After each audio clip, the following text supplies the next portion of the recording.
Seigneur, que ta grâce, seule ta grâce. Nous voulons instaurer un état de droit. Et dans un état de droit, il y a une justice indépendante. Ce n'est pas à l'individu Félix Tshisekedi de commencer à faire justice.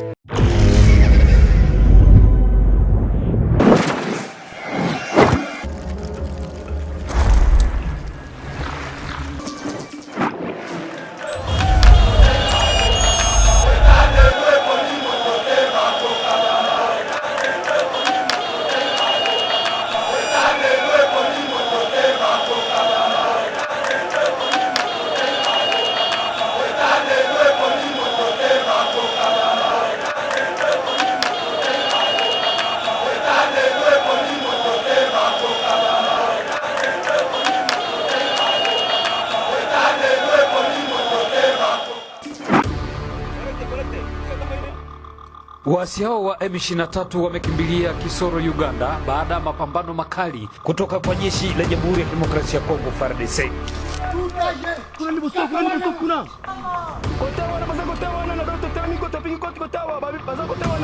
Soki eza na erreur Kagame kosala te eza ya koze koatake Kinshasa tant Fachaza na pouvoir. Et eza erreur Kagame kosala te parce que akorecruter fort. Pe mukolongo ba Rwanda ba sala marche ba longole maman na pouvoir. Les partis politiques net ba jeune ba bimi wana on les reconnaît pas de l'IDPS de bibongota. Aujourd'hui les longs mutao qui rosala des gars na ye alati loko wana a commis des personnes na sima non. Toi a commis ce qui MLC toi commis ce qui non IDPS ya bibangote. IDPS d'abord nous trônons la non violence. D'ailleurs,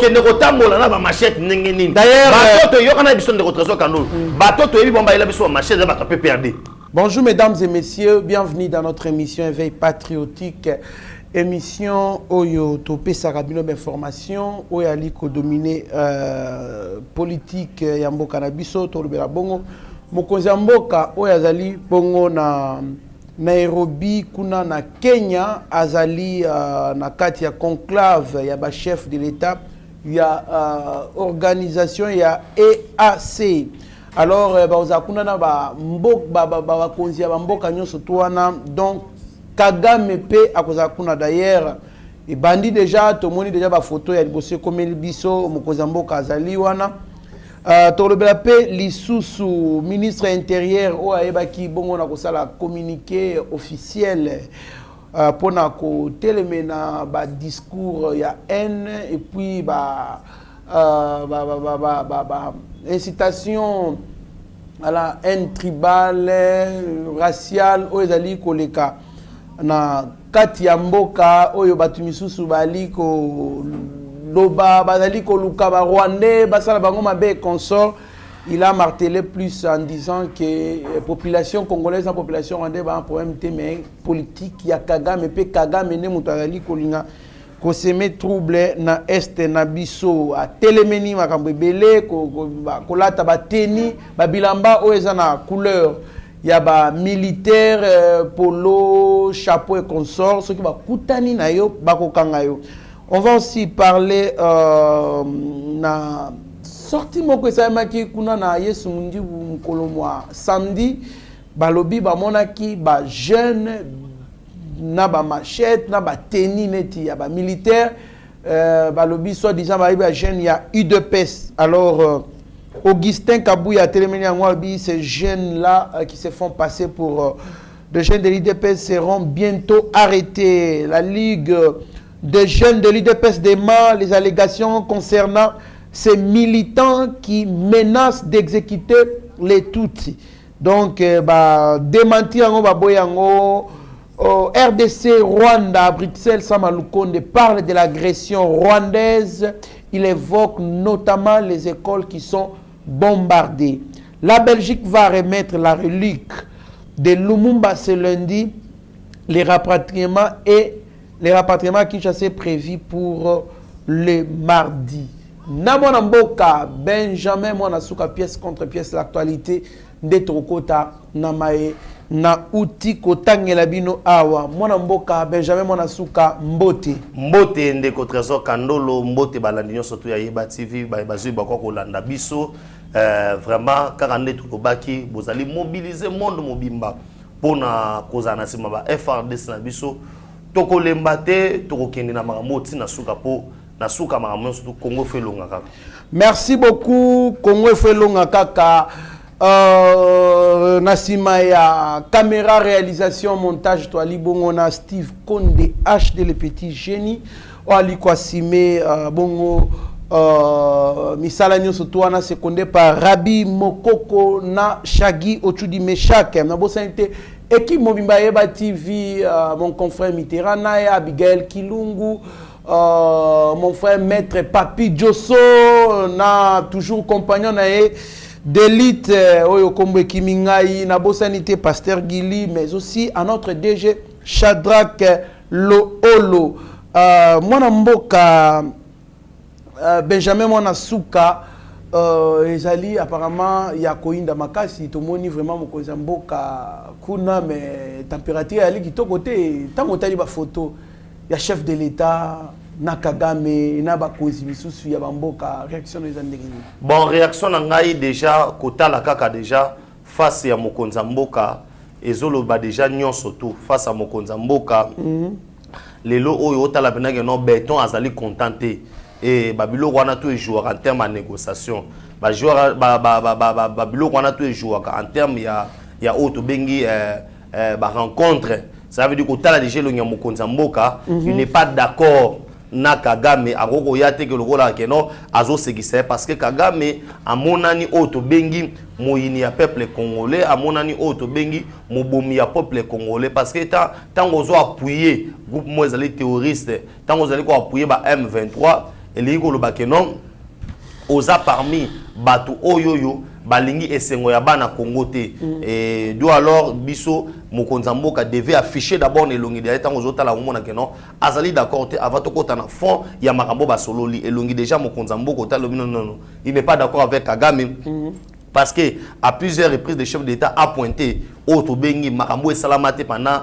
plus ou moins 20 combien des années il a pointé clairement que c'est le Rwanda nemuta osani azobundisa biso na sima ya M23 et quand on dit le Rwanda le représentant Rwanda na minti wana o aza place wana c'est Kagame et mokonzi mboka kwa kende azo bercer était le rôle azo yamba le rôle azo sekisa était yango moni kanda ko sanganate Fatima na lilinu mboka bejema na suka apparemment Kagame azali ko boudé ko kutana na mokonzi mboka mingi parce que sommet monsieur Salemaki il a cadre kaka oyo mais azali kitina ministre affaires étrangères na ye makambo ezali ko sema na Goma kuna o ba chef d'état major ba kutanaki ba solaki chef d'état major ya Rwanda ya quitté déjà lobby wana ba chef d'état major bazalaki kuna ya ba mboka na nyonso bazalaki kuna na Addis Abeba mokolo ma dimanche ba kutani ba sololi parce que objectif o ba kutani ezali pona ko tia contingent moko militaire au koya ko traquer ba rebelle wana mais est-ce que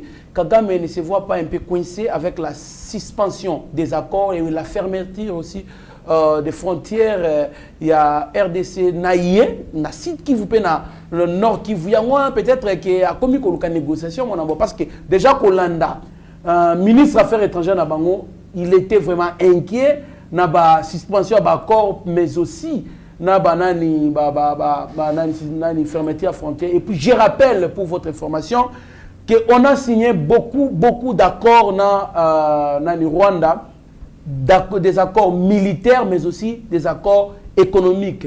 Na Kabila de 2006 à 2018 on a signé plus de 10 accords uniquement militaires.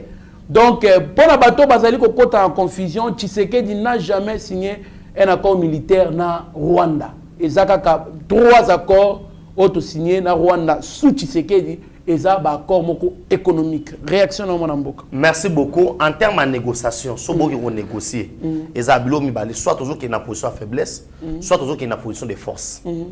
Et la plupart du cas RDC abando kini ba négociation na Rwanda. Voilà. Ozomona ka ezaki ka amna position de faiblesse. Yango omona na tango Kabila, on a même signé les accords où ça que non Rwanda ba tout ne ba kota a pour na craquer banani ba FDLR ndi ba wanda ko luka. D'ailleurs ça coûtait même Vital Kamerhe. Yango na soloba. Il y a eu l'Assemblée nationale. Voilà, cela veut dire nous négocions autant ce que lelo oyo. La République démocratique du Congo par na négociation na position de force.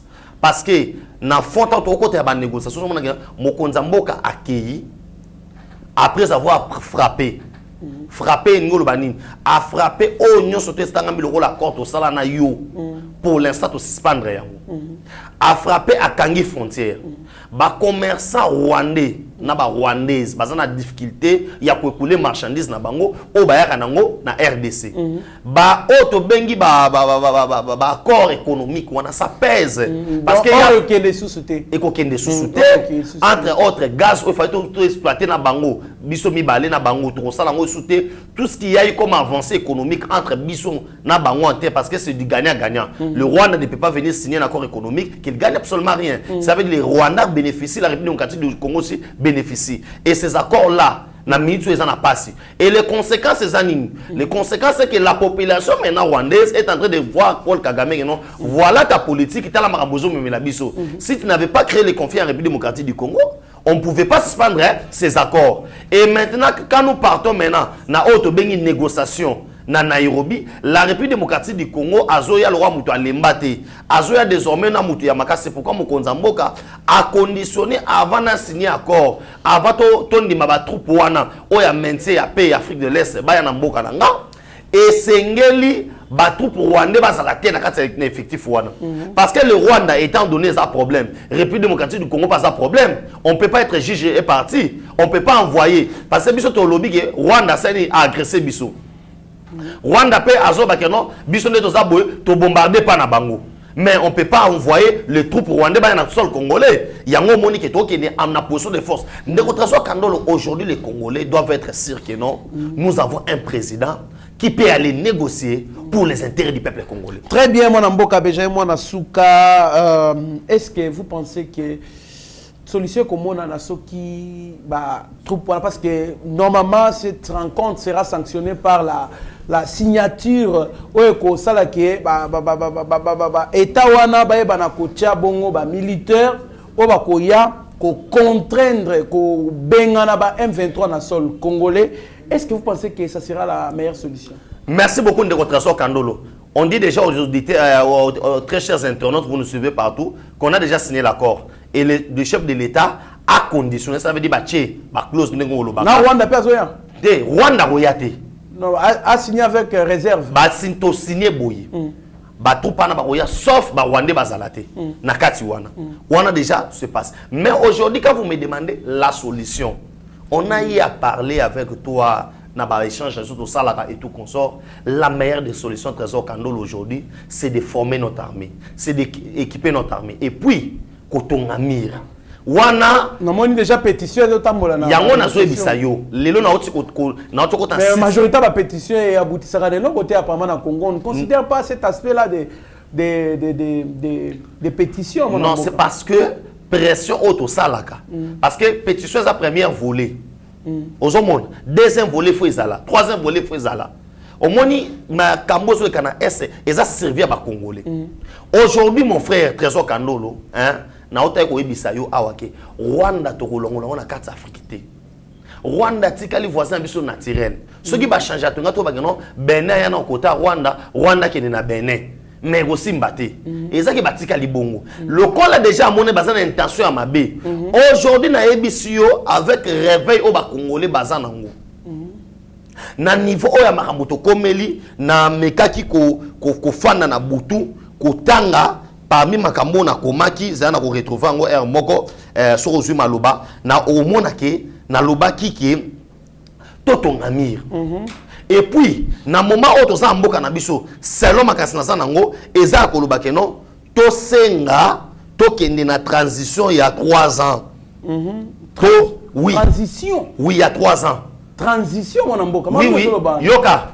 Tozo kende na 3 ans parce que les élections bazo prévoir. Pas glisser na 3 ans to. Te ba glisser. Ah. Donc, on est à glissement. Est-ce que papa transition donc basa le gouvernement il y a unité nationale c'est ça? Non. Mais on est place comme biso comme congolais to kenda na mabe hein. Ko ça la transition il y a 3 ans. Et lingi kolobate nécessairement ko ça la gouvernement ya sika ko kotsa batu ya sika. Kasi on a lingi to benga ngo glissement.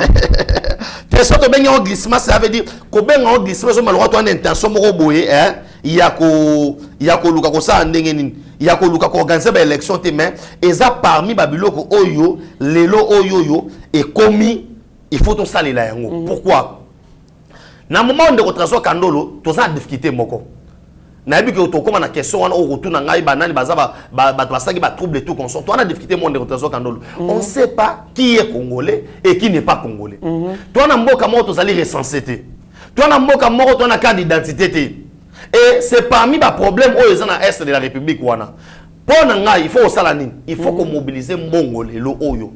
Ceux qui sont Babiloko, ils sont prioritaires.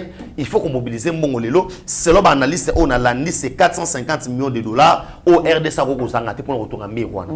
Construction à Mirwana, c'est 600 millions. Voilà. 650 millions. Ok. Toi, on a nous privilégié Mir.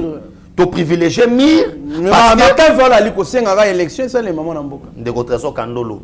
Tant que tu as besoin de Marambo Malonga. Nous sommes au théâtre, nous Marambo. Nous parlons de Marambo, c'est sérieux. Moi, je suis voir la TV, na Aero Boubabaï, Babi Trésor Kandolo. Ouais, question sur nous. T'es Cassina Lobby pour répondre Martin Fayou. Non. Naza attend répondre Fayou. Moi, je parle nation. Fayou parle de ses intérêts personnels.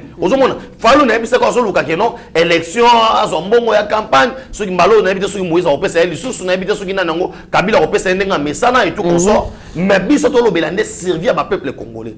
Fati tanga ke onego, tanga ke Nairobi, à qui on a pour intérêt à congolais, à qui pour intérêt à parti politique, à qui pour intérêt à individu, à qui pour intérêt général à peuple congolais. Et nous réfléchissons maintenant nation. Je pense que Mouzito a la nipe idée dans un rôle bakeno to tongamir. Et ma espère il y a tongamir ba solo bakeno na 2 ans, surtout salikaka au moins 9 mois. 9 à 10 mois, tu aussi ça Mirwana. Ceux qui m'ont parce que la technologie, les avancé. Les leus à bateau, la biseau, béton, na 3 jours, 4 jours et kaouki. Ça veut dire que ça n'est pas possible. Aujourd'hui, c'est bien. Pourquoi ça va trop pour ça, mais il faut que tu formes armée na biseau. Et c'est bien, nous sommes prévu pour une élection. Tout ce qui est maïel na est, tout ton amir pour que ça la solution durable. Très bien, moi, Namboka Benjamin, moi, Nasuka. Mon mboka na kina lobela likambu ya lokuta o ezali mingi guerre comme peu médiatique, c'est faux et archi faux. Batikala kotumba avion ya plutôt hélicoptère ya nani ya FRDC te pas ba M23, c'est faux et archi faux. Avion wana eza ya ba Boko Haram au bazaka na Nigeria kuna nde batumbaka ou soit ba bombardaka hélicoptère wana avec Boko Haram, avec Aboubakar Shekau d'ailleurs au baotaye ko boma dernièrement awa avec l'enlèvement des 200 lycéennes et consorts.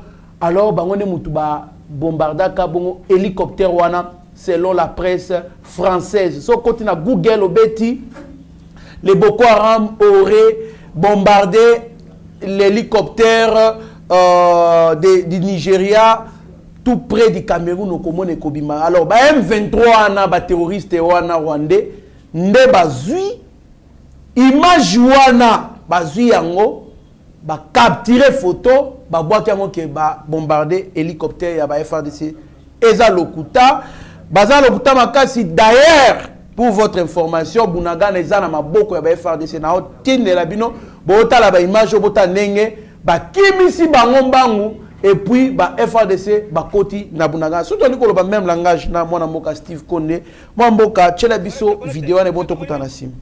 Waasi hao wa M23 wamekimbilia Kisoro Uganda baada ya mapambano makali kutoka kwa jeshi la Jamhuri ya Kidemokrasia ya Kongo FARDC.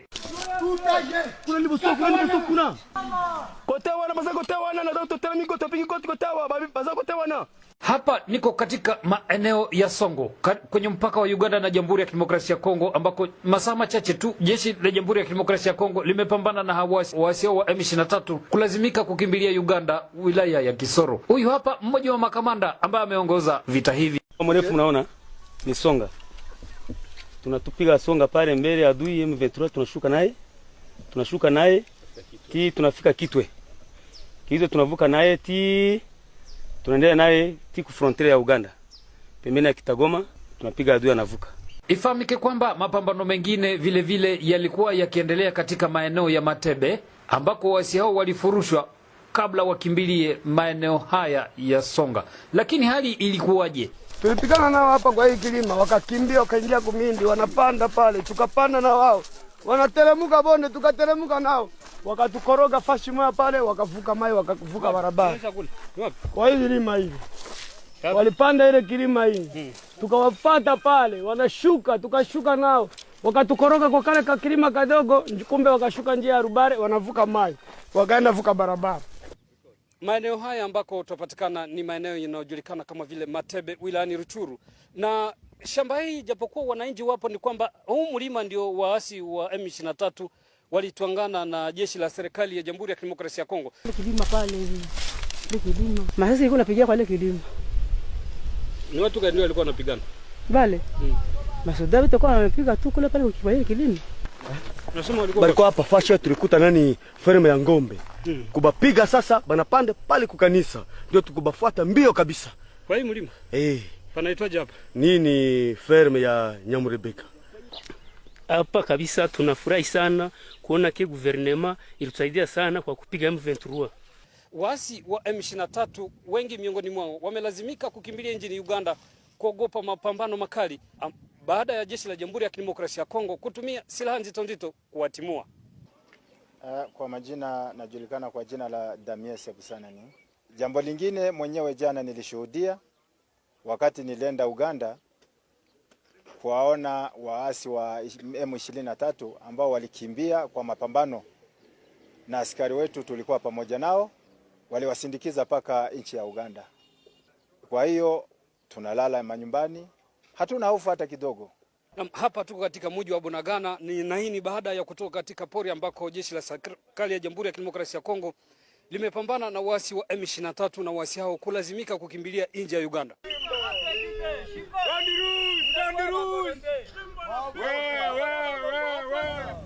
Merci beaucoup wana mboka Benjamin na suka ba FRDC na Bunagana ba paza luka video wana me bangwana bazali na kati ya Bunagana M23 le côté belé mwana mboka Benjamin.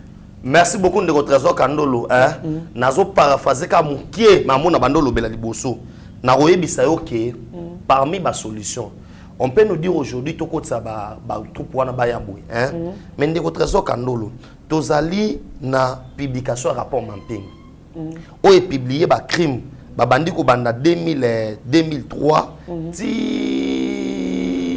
na 2020 mais ces rapports là existent pour le lot qui mène à mboka na biso ezwama esengeli to ba punir yo na bisayo esengeli ba punir o ba bengi bato bazaki ba auteur ya ba massacre bato ba boma et na kata rapport Mamping aujourd'hui au moni Rwanda ndenga zabwe pasa au tribunal de paix international Arusha kunat pour na juger ma mosto et les kana na nini na makambo ba génocide na bango mais pourquoi pas la République démocratique du Congo nous devons réclamer au effort que non ba instaurer tribunal de paix international o eko juger ba criminels surtout et ça na République démocratique du Congo afin que milimo ya bato bakufa wana epe manakimia ba auteur ya ba massacre bakanga bango et base la punissable mais le ozoka musangezani hier rapport Mamping oh ça déjà na maboko oh ba publié déjà mais pourquoi la République démocratique du Congo pourquoi biso mo le ba congolais tozobeta ngo kara non et sengeli to ganga na mokili mobimba nazongela sikoyo na likambo etali ba lokuta oyo ça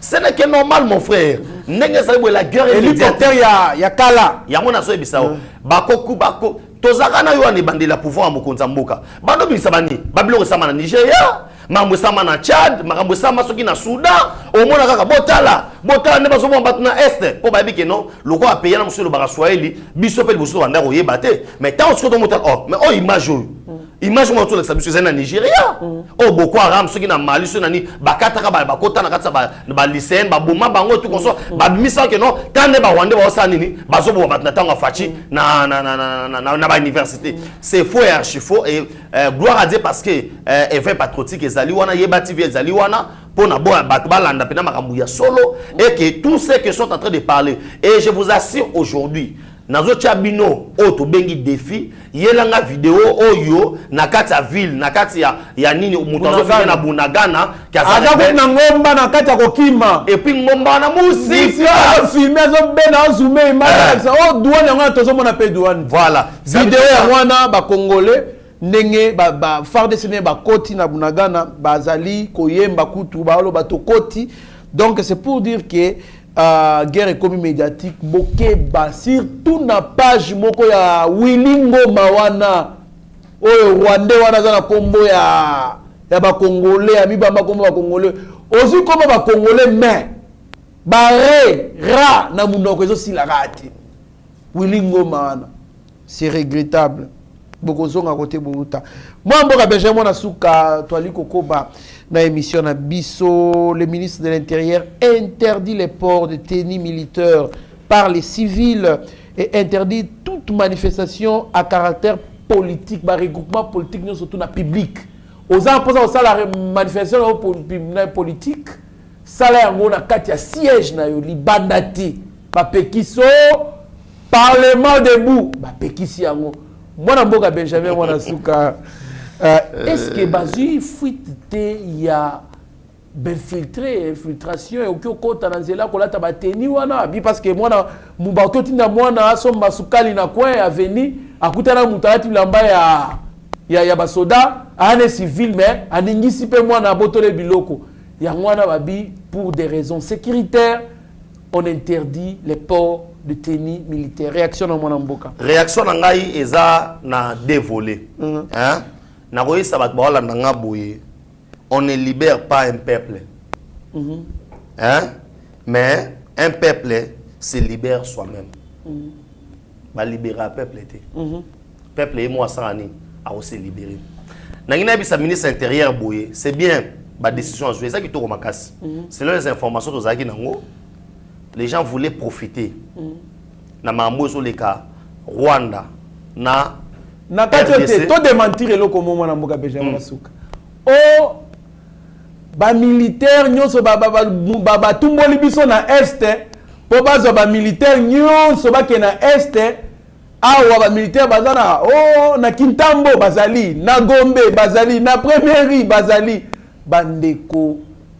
Pour votre information, sous Tshisekedi, nombre de militaires et mataphore. On ne peut pas envoyer tous les militaires à l'est quand même. Mon frère. Pour qu'ils changent à la Pamba, côté la Bissoa, Bassa Bisso Mabe. Non, c'est pas ça. Lokuta botika message au banque santé militaire. Au Rwanda bana maluku ba côté liwapi.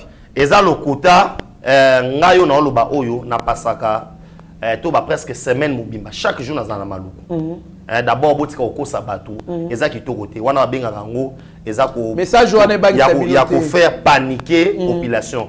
Na yambi yango na téléphone na ngai plus de 5000 personnes batindeli ngai yango yokana no audio et puis mutanga otindela yo Benjamin pardon yokana no audio oyo nazande ko mo yebisa Tshisekedi yoka na nazande mo to benga le na tonga bi Benjamin bozono ba caméra no bokina na maluku nanu bande ko na ngai nazo esabino soki eza na erreur Kagama ko salate eza ya koze ko attaquer Kinshasa tant facha na pouvoir et eza erreur Kagama ko salate parce que a ko regretter fort pe mukolongo ba Rwanda ba sala marche ba longole maman na pouvoir a ko selo ko wana en plus terre batindi na est.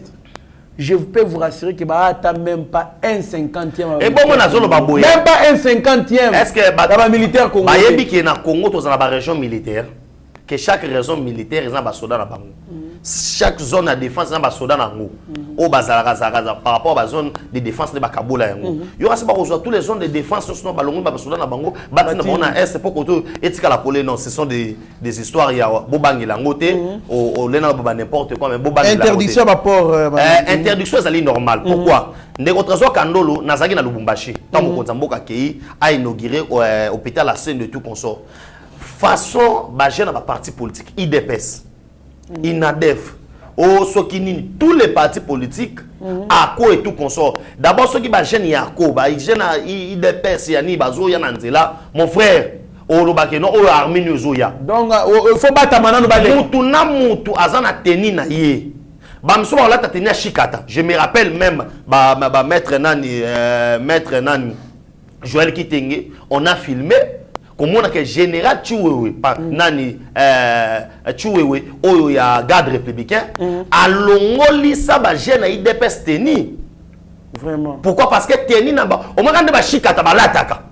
Ne bango balata kolongola te to bakisate. Skoyo bonani ba chikata mutu ya bango ya mutu ezaka mingi. Donc teni pena américaine. Na yebiso na ba bots. Non, je me suis demandé na bi. Parce que ba shikata balata ne presque ne mona ba américain. Mon frère, tant on attend na bi sikoyo différence za ba commis sécurité IDPS. Mais mutu abongo soit bimelo na butu.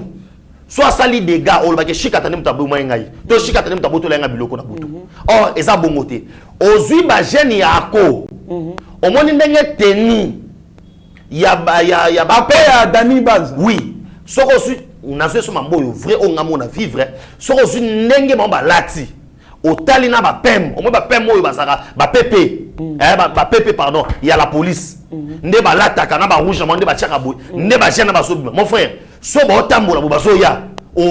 Okoyoka kobanga na ba lunette noir ba lati non non non. O eza ba soda. Na yebela. Oyesi ko yozui ba Jinadef.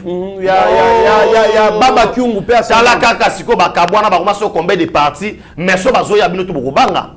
Et ce sont ces jeunes gens qui ont créé insécurité. Ce n'est que normal. Tu as vu que tu as na temps pour soutenir FARDC. Seulement soutenir FARDC na yo. Quand on a photo na ndaku, tchateni militaire na ndaku. Mais ce que bimi na ngoli banda. Kaka ndenge kaka ministre intérieur alobi ou mukamate ou mubambe ou mukwata parce qu'il faut pas kangayo.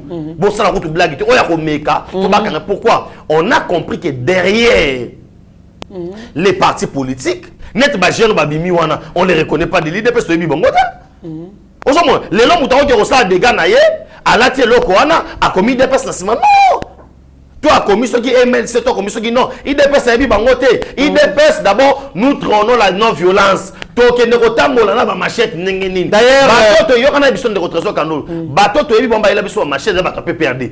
Oh, andota mwana ba chena mwana manini yango zo na ba biso na ba photo ya ba béret rouge ba machette manini et si tu veux on est bazala mon frère. D'ailleurs le premier ministre de l'Intérieur a raison. D'ailleurs RDC la brigade spéciale de l'IDPS seront bientôt arrêtés Augustin Kabouya. Il y a aussi un communiqué au Ligue des jeunes, il y a UDPS qui demande les allégations concernant ces militaires qui menacent d'exécuter les Tutsis.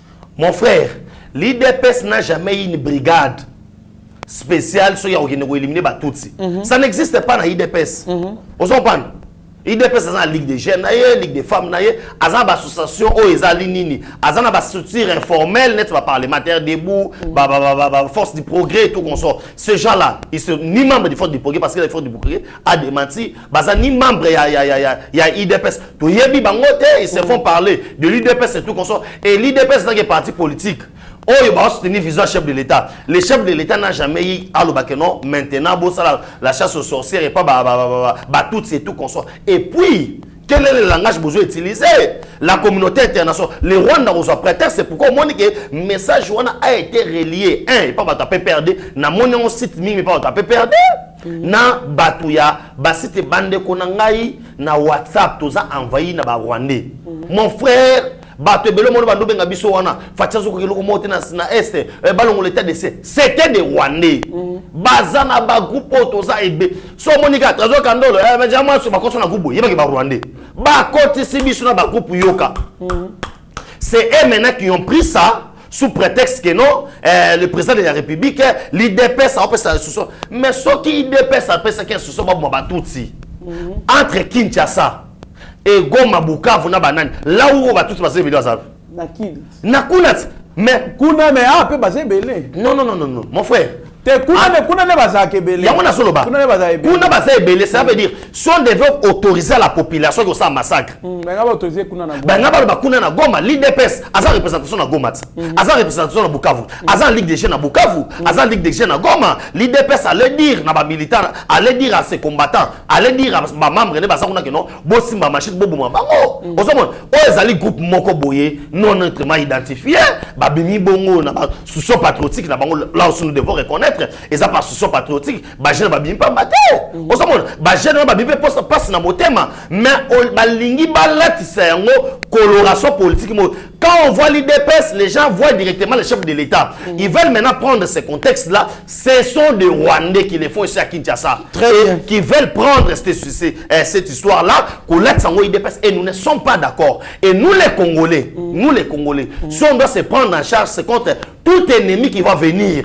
Oh, mais c'est pas avec les gens qu'on habite avec eux, on ça sur le côté, tout bisa machin on dokata bango non, ko bisa machin ko kata bango liko lo ba koluka guerre mo ethnique. On veut pas ko esa biso na ba guerre wana te. Ba kolongo la biso na contexte agression te comme non, la République démocratique du Congo atindi ba exterminer tribu tutsi. Biso toza na toza biso ba bantu. Toza kana na bololenge na biso to bomaka ba na machete te. Ba bantu toza peuple mo toza courtois, toza peuple mo yesengo. Ba bantu ba lela musique ba lela. Très bien moi Mboka Benjamin Mwanasuka nazo profiter na lancer message ya paix ezali pasi mingi soki tobito banda ko boma batu pona morphologie. En tout cas il y a nos propres frères oyo baza pe na ba morphologie lokola ba Rwandais ngambo ko na famille na na bango na ba papa leki otale bo morphologie o bule ko a Rwandais te baze belé. Donc, totika makambwana. Mais sur quelle morphologie? J'ai beaucoup regardé. Vous êtes na Yeba TV out. So abino ba kasai ba songe pana bango. Mais ba zo konde ba songe sit. Ouais, ta maintenant no konde yo fo songa. Ah kasai. On ko na kasai. O so pan. OK konde azana kasai. O so mona ba ko zo arabi ba bi. Ba ba be shage o tuni ba bomi a tout. O azana tout cité. Ana tout cité. Ba ko zo arabi mukoko abino yo fo songa ba Congo. Or il est de l'Équateur. Ça veut dire yenga za bona ba Congo ko fana ne kima to boleke muto ba Congo. Ça veut dire to na ba biloko wana te. Moi je pense que la République démocratique du Congo a l'obité ba spécial ba Rwandais sur mboka na biso. Il y a les Rwandais oyo lelo waza mboka na biso ayebi tata na mama na Rwanda te akola na Congo asala makambo atosa mambo na Congo. C'est pourquoi ndeko Trésor Kandolo je demande à ceux qui yango ne sont parmi ma solution mon frère Trésor Kandolo tokende na identification parce que ba ko bo mutu pamba et surtout et ça peut être bande de biso misusu ba makila ya ba Rwandais 50-50. Exemple papa na yaza congolais, maman na yaza rwandaise. Mais bande de biso okoboma ete parce que yende mutu asenga kite que papa na ye congolais ake ko bima aba la maman na ye rwandaise. Kasi jiba be ko mutu abongo. Boko chai wapi? Jiba be mais il est congolais.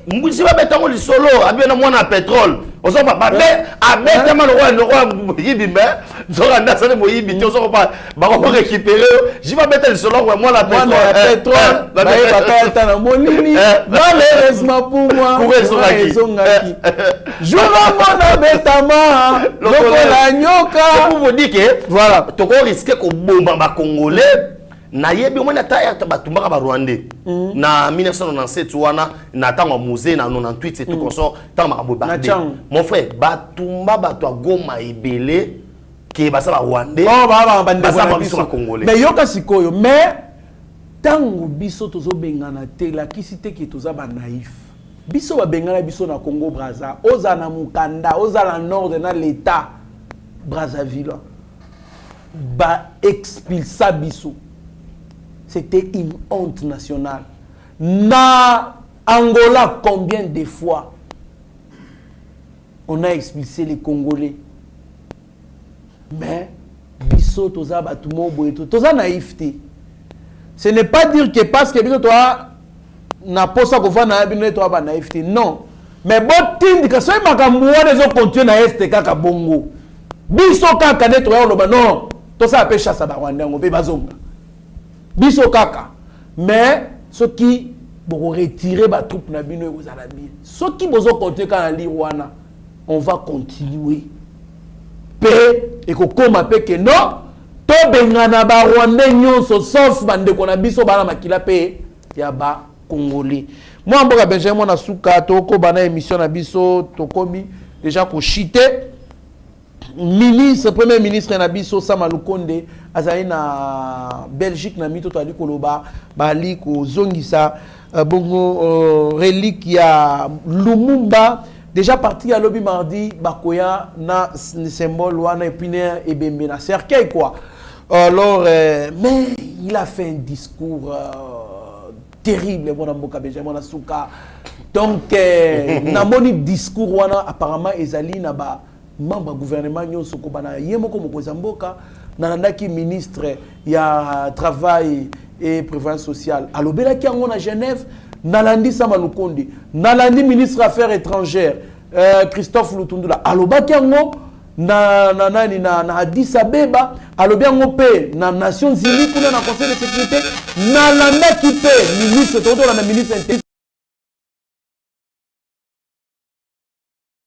discours national c'est pour la première fois na mboka réaction na yo yekuta évoquer na bana o batumbaki na ba bombardaki na bekol ndeko trazo kandolo to sito lobelo ko moko soko moni ndoki sani ni belela so lelo yebiki eloko na ngebunga on retrouve pas Benjamin qu'est-ce que tu fais tu vas crier tout haut parce que on a ma preuve on dit que les lois sont plutôt que la justice comme la justice est basée sur le preuve donc on a ma preuve na yo au moins les bosses qui non les Rwanda M23 un groupe rebelle non maintenant aujourd'hui le M23 c'est pas un groupe rebelle le M23 c'est le Rwanda qui vient agresser la République démocratique du Congo quand le premier na biso surtout où ils allaient les chefs de l'État Azolo Baké Rwanda ne muta saliboy yo pensez que nani premier ministre Fassandi a bomba gata Fatia Bibo la bagambi non surtout yolo bageno ngana okena Belgique na longola ga na bomba non il a parlé ça c'est symbolique Belgique ezali capitale ya Europe étant en solo bela bongo il parle na ayebisa ba occidentaux non surtout ayebisa ba toana surtout que non makambo sur le kana RDC atana il na conteste à récupérer auto bengi et bemba Lumumba et Lumumba pourquoi il doit parler ça parce que Lumumba zaki mutu oyo azaki so likambo ezali même so sana Lumumba be ko ba vérité yango moni ayebisa ngo vérité que Rwanda zo bombarder biso il y a eu des enfants qui sont morts bo fandi ki bo kanyi munoko c'est comme si et bemba so matanga te il faut qu'on lobela bango de autre kandol lelo soki biso to lobate soki lelo la mukana tongo ya na fait patriotique bafuto ote oza na mbongo transport olia te rapport nani parce que on a souci moko boyamboka et aujourd'hui le monde na tefo mona penaka non ba congolais ba mona souci mboka na bango il faut ko lobela bango vérité boye et ana au travers lobela ba vérité wana nde ko sala ke ya batimbeli biso de yake non biso de to sala boye au moni lelo toki na négociation on senti que RDC qui na position de force mokonza mboka même discours atenaki et pas ya loi Lorenzo yangwana quel sous na ngona et pas sa sungesu yangwa ina ngoli sous et c'est ce discours là na Daniel Aselo to ebaki na biso que non Daniel Aselo muta malili na sama lukonde o balbaka même bato lobaka na été o sama lukonde même alobaka na été amana nekimia ya tozo kate butu so mo sama lukonde pe na boye abimi alobi et puis là on sepelana ko bana mama F Bazaiba ko bana babonye sa biso nyoso tout o senti pe na même tonalité tant ozomona Daniel Aselo comme na Rwanda au sentiment que non na mise comme rouge tant que na facha zo mona Kagame boy au sentiment longue changer na sama lukonda message lo balokola sango lokola mamelo lokola banani mais à utiliser tonalité moko boy c'est pour vous dire que non plus rien ne sera comme auparavant la République démocratique du Congo était les Mexico très bien moi mboka Benjamin Nasuka mais apparemment et commis makambo yo ba très bien oh non. Il n'y a aucun problème entre la population congolaise et la population rwandaise. Seulement la politique de Kagame ou Ezamabe consomme. Mais apparemment, et commis qu'aucune n'a pas percussion, voire même na ba population parce que na mabete sotali le fait d'abord il y a Youssoufa ko annulé concert na Kigali na Randi nani comment il s'appelle les petits frères il y a maître Gims Dadju alobi banda yakutu banda ka bi soki ba bengisa ke na Rwanda Santa Kakake alingaka na ete au moins que wana ce que kota sko na population vous comprendrez que avec le temps tito ya ko inana pena makasi les deux populations ya ko inana apparemment ndeko trazo kandolo l'état parce que quand ça continue, moi je pense plus ça continue, plus ça produit des effets dans les populations. Nasisa na yo awabu. Pona makasi nanga mukona lelo. Na niveau ya l'état, mukolo mokote. oyo mokonzi mboka to le gouvernement de la République akoyebisa ba congolais que non bo congolais les autres lobi que non kanga rwandais sala boy et simbate mais pas sur population azomona vis-à-vis à Batouana parce qu'elle ne me dit pas le militaire oyo azo ya ko boma population na Congo azo ko boma soda ko mais soda wana ya Congo attends ça soda ça la population te mon frère c'est un humain tant azo kufa wana ba ne ba utika bana bitiketi moi si na yazo tika lati yo katike bande ko moi c'est ba civil baza wana te ba maman ne kini baza wana te soda na botama na nzete congolais nazo kufa via congolais via rwandais et l'équipe via congolais congolais na kondima te ndeko trezo kando to mona kango même na mama bala aw est-ce yo on nimara ke non lelo o tam susu bande ko moi si ba beti bande ko na yo o supporter le babomi bande ko na yo beti ka boko bike non loko na bala moi so yo et au sein le côté okundi bande tes frères vont t'appeler non mon frère trezo kandolo tala o ya biso akufi est-ce que on sont bon moy c'est comme ça il faut te bisa ba Congo il faut te bisa pe ba Rwandais que si vous voulez vivre en paix avec nous bocha pression na ndeko na bino Kagame atika ko sala maramozo ça na Congo parce que si on continue bongo la population n'aura pas d'autre choix et puis ndeko taso kandolo soki makamo yo lelo et si ba lire oyo moni pena que non communauté internationale sur la télémi c'est parce qu'ils ont compris que non le peuple congolais ba sanini ba télémi parce que tant aux hommes droit Youssoufa mutu droit la Dadju pour ça ba déclaration monde tout ce qu'on ah Dadju a annulé concernant Rwanda qu'est-ce qu'il y a entre les Rwandais et les Congolais oh non les Rwandais sont en train d'agresser les Congolais ah bon oh le roi mbala mozo bi ça peut imaginer bango il y a ma baisse sur le plan international c'est très important très bien mon mboka beje mon asuka j'aimerais aussi avant de terminer ko yebisa ba congolais que ba relations internationales basées na ba propos ba comportement ba gestes pour na ko étudier ko comprendre mbala moko message aux leka entre ba opérateurs ou soit ba acteurs et relations internationales. Voilà pourquoi on a toujours dit en relations internationales il y a ce qu'on appelle l'écoute active. L'écoute active, c'est la capacité de comprendre une chose sans que l'on parle. Debeza makasi, mokozambo kakangelongi, soit kangelongi nde pour la kisanini. Non. Au Congo, il y a la colère. La population congolaise est en colère. Colère wana. Il faut y sur le plan international. Tant que mokonza mboka kangi elongi, azali ko représenter Congo mobimba. C'est un message que le chef de l'État a donné. Que le Congo est en colère contre les Rwandais. Alors, biloko wana il faut batumsubati na rango compte. Moi mboka beja moi na suka tokomi na suka émission na biso tala caméra ya Steve Konde HD le petit génie la réalisation c'est condé par Chagio Tudimesha qui est bon pesa na lobano ya suka. Merci beaucoup de votre trésor Kandolo. Je vais demander à mes compatriotes des Congolais to céder na ba discours ya ba NT to céder na ba mouvement ya tribal te bo to comme na niveau wana te mais to za toujours aux aguets hein. Rwanda beaucoup tali un infiltré au azali soda au azali bo kangi bo pesi à cul de droit hein botika mambo simba machette bo na bo mais bo zande na ba mbeli na ba pa na ba kongo na mino na kata parler pour soke hindi ba elibino obimisi yango mais bo kende te ko kende ko panza eloko boye ko kende ko simba mutu boye kaza Rwanda bo na bo ko risquer azane na kombo ya kabengele mais yo tali longine bilo wa ruba kurabantira menzo kande azana kombo ya kabengele azana ye congolais mais elongine zaloko ya ba Rwandais to risquer to ko ya na piège wana na ko sape na ba congolais to ba olanda biso merci na bino parce que au bo sali sur le plan international et sali ke mokonza mboka le za na force na rappeler ba tout baza besoin ba terrain na bango $2000 terrain na yo 20/20 na maluku na nsele au contacter ka numéro na nga téléphone plus de 143 9 70 40 89 57 plus de 143 9 70 40 89 57 soit au komeli ngai na Facebook Benjamin Mwana Suka mais quand nous l'avons Facebook on s'est tourné on a évité na osala page ngolo mususu mais so contacter ngawana to ko kutana et na ba onyo surtout o ya biso ba oto bazolela na est de la République nzamba pesa bino makasi ba oto bazosepela na tango oyo nzamba fortifier ko sepela na bino e umela libela na bongonde bisoto tokolonga. Merci beaucoup. Merci beaucoup mon amboka Benjamin Mwanasuka. Joyeux anniversaire à mon frère Excellence Karel Kasembele, cadre IDPS Amounene Balobi, un nationaliste, quelqu'un qui aime beaucoup ces pays, son taliba publication et banaliste, vous sentez vraiment que c'est parmi les vrais patriotes. En tout cas, des bonnes choses, longue vie à vous et soyez prospères à tous égards, mon frère Excellence Karel Kasembele. Alors, sans plus tarder, bande koto baki ko luka ko vivre na batuya mboka misusu eza naïveté.